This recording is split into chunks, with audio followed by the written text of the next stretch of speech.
எஸ்ஐஆரை பார்த்து முதல்ல இந்தியாவில் பயப்படக்கூடிய ஒரே தலைவர் ஸ்டாலின் தான். அவருக்கு எங்கே பார்த்தாலும் எஸ்ஐஆரை பார்த்தா பயம். அவர் ஆர்கே நகர் தொகுதியில் திமுக நிற்கும் போது எஸ்ஐஆர் வேணும்னு கேட்டார். இன்றைக்கி மாற்றி கேட்குறாரு.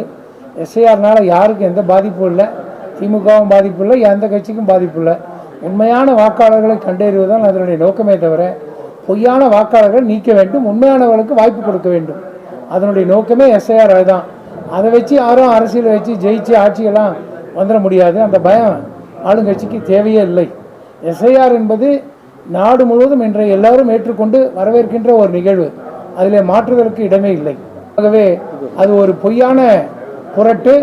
எஸ்ஐஆரில் எந்த விதமான தவறும் நடப்பதற்கு வாய்ப்பே இல்லை. ஏனென்று சொன்னால் நல்ல நேர்மையான அதிகாரிகள் தான் அங்கே இருக்காங்க. அதுக்கு மேலே எத்தனை வாய்ப்புகள் இருக்காங்க. விடுபட்டிருந்தால் மறுபடியும் சேர்த்துறதுக்கு எத்தனை வாய்ப்பு இருக்குது. பீகார் சொல்கிறாங்க இல்லையா, பீகார் ரிசல்ட் வரப்போதில்லை தேர்தல் முடிஞ்சப்புறம். அந்த ரிசல்ட்டில் பாருங்கள் பிஜேபி தான் ஜெயிக்கும். அப்புறம் இவங்க எஸ்ஐஆர்லாம் காணாமல் போயிடும். மெட்ரோ நான் ஏற்கனவே செய்தியாளர் கூட்டத்தில் ஏற்கனவே சொல்லியிருக்கேன்.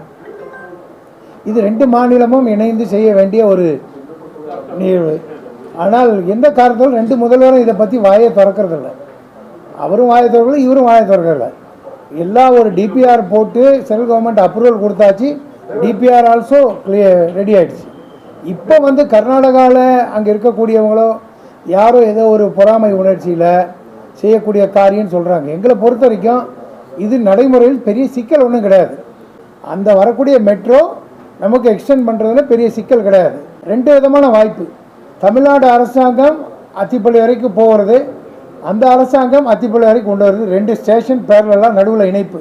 இது ஒரு ப்ரெஸ்டிஜாக பார்த்து நீ பெருசாக நான் பெருசான்னு செய்யாமல் மக்களுக்கு சேவை செய்யணும்னா இது ஒரு ஈழியான சுமூகமான வழிமுறை. இது 2 அரசாங்கங்களும் உணர்ந்துக்கணும். 3 பிரச்சனைகளுக்காக கர்நாடக முதல்வரையும் டிகே சிவகுமாரையும் சந்திக்கணும். ஒன்று, இந்த மெட்ரோ பிரச்சனையை முடிக்கணும். அடுத்தது, நம்முடைய கலவரப்பள்ளி அணைக்கு வர்றதுக்கு 150 கோடி ட்ரீட்மெண்ட்டுக்காக ஸ்டாலின் கொடுத்துருக்காக செய்தி பார்த்தேன். ரொம்ப நல்லது. ஆனால் அங்கேருந்து வரக்கூடிய தண்ணியே கலப்படம் இல்லாமல் வந்தால் ரொம்ப நல்லது. அதற்காக அந்த முதல்வரை பார்க்கணும்னு சொல்லி பேசியிருக்கோம். விரைவில் அது போகும். அதே மாதிரி விமான நிலையத்துக்கும் அந்த பெங்களூர் விமான நிலைய அதிகாரிகளை பார்க்கணும்னு முடிவு பண்ணியிருக்கோம். நாங்கள் சொல்கிறதெல்லாம் ஒன்று தான். இருக்கிறத விட்டுட்டு பறக்கிறதுக்கு பிடிக்கக்கூடாது. இருக்கக்கூடிய விமான நிலையத்தை ஏற்கனவே இயங்கி கொண்டிருக்கிறது. அந்த விமான நிலையத்தோட பேச்சுவார்த்தை நடத்தி இயங்குகின்ற விமான நிலையத்தோட இன்னொரு 1000-500 ஏக்கர் அரசாங்கம் எடுத்து கொடுத்துட்டா உடனடியாக இருக்கக்கூடிய இந்த விமான நிலையத்தை நம்ம பயன்படுத்திடலாம். இதுக்காக இன்னொரு இடம் போய் வாங்கி எடுத்து செய்யணும்னு சொன்னால் அப்புறம் சென்னை பக்கத்தில் இருக்கக்கூடிய